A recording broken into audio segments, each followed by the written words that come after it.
Lo pernah dengar nama Mbak Yayuk? Buat lo yang kuliah atau pernah main ke UGM, pasti nggak asing sama sosok satu ini. Katanya, dia bukan mahasiswa, bukan dosen, tapi sering banget muncul di sekitar kampus. Dan yang bikin merinding, dia dikenal suka menemani mahasiswa yang lagi sendirian. Kisah tentang Mbak Yayuk udah jadi cerita legendaris di kalangan mahasiswa UGM sejak tahun 90-an.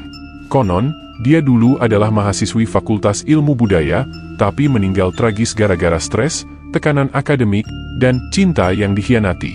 Ada versi yang bilang dia bunuh diri di kamar kosnya, ada juga yang bilang dia lompat dari gedung kampus saat malam hari. Sejak saat itu, banyak kejadian aneh mulai muncul.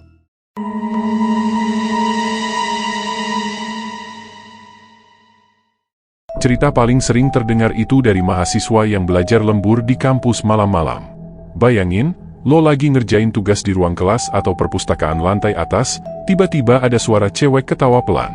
Atau kursi di belakang lo yang goyang sendiri, padahal lo sendirian. Dan yang paling ikonik, sosok perempuan berambut panjang, pakai baju putih, dengan ransel kampus di punggungnya. Duduk diam di pojokan ruang, sambil nunduk, kadang matanya melirik lo.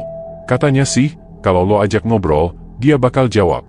Tapi, jangan pernah nawarin pulang bareng.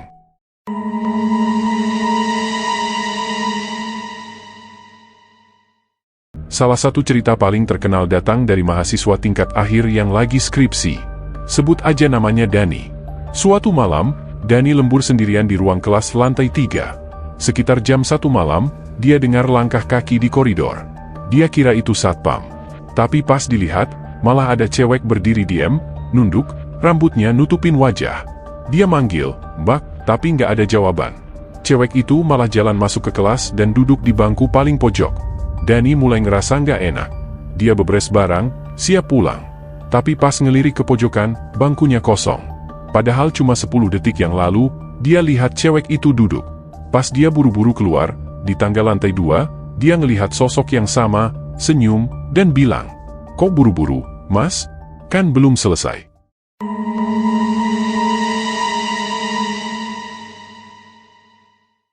Dari cerita-cerita yang berkembang, muncul beberapa mitos soal Mbak Yayuk. Pertama, jangan pernah bilang sendirian di kampus UGM malam hari. Karena katanya, kalau lo bilang sendirian, dia bakal datang nemenin. Kedua, jangan pernah ngeliat ke kaca atau jendela terlalu lama saat malam, apalagi di fakultas-fakultas tua. Karena katanya, kadang bayangan di cermin bukan cuma bayangan lo.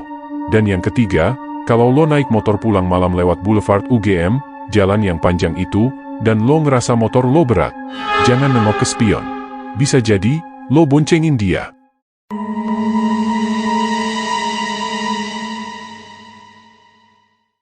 Seiring waktu, kisah Mbak Yayuk makin berkembang. Dia bukan cuma sosok menyeramkan, tapi juga jadi semacam urban legend kampus. Beberapa orang percaya dia adalah simbol tekanan hidup mahasiswa, representasi dari kesepian, stres, dan mental breakdown. Ada juga yang bilang, Mbak Yayuk sebenarnya bukan jahat. Dia cuma kesepian dan nyari teman. Makanya dia suka muncul ke orang-orang yang lagi overthinking, atau sendirian, atau lagi ngerasa nggak kuat. Buat sebagian orang, cerita Mbak Yayuk ini justru jadi pengingat bahwa penting banget buat jaga mental, ngobrol sama teman, dan jangan pendem beban sendiri. Jadi, buat lo yang kuliah di UGM atau pernah nongkrong malam-malam di kampus, kalau lo ngerasa kayak ada yang ngeliatin dari balik jendela, atau tiba-tiba ngerasa dingin walau nggak ada angin, mungkin lo baru aja dilewatin Mbak Yayuk. Dan ingat, kalau suatu malam lo lagi sendirian ngerjain tugas, terus ada suara yang bilang, "Mas, temenin aku ya." Mungkin itu bukan temen lo. Mungkin itu dia. Kalau lo pernah ngalamin kejadian aneh di UGM atau punya cerita horor kampus lainnya, share di kolom komentar ya. Dan jangan lupa subscribe, karena masih banyak kisah horor yang bakal kita kupas bareng-bareng. Sampai jumpa di cerita berikutnya, kalau berani.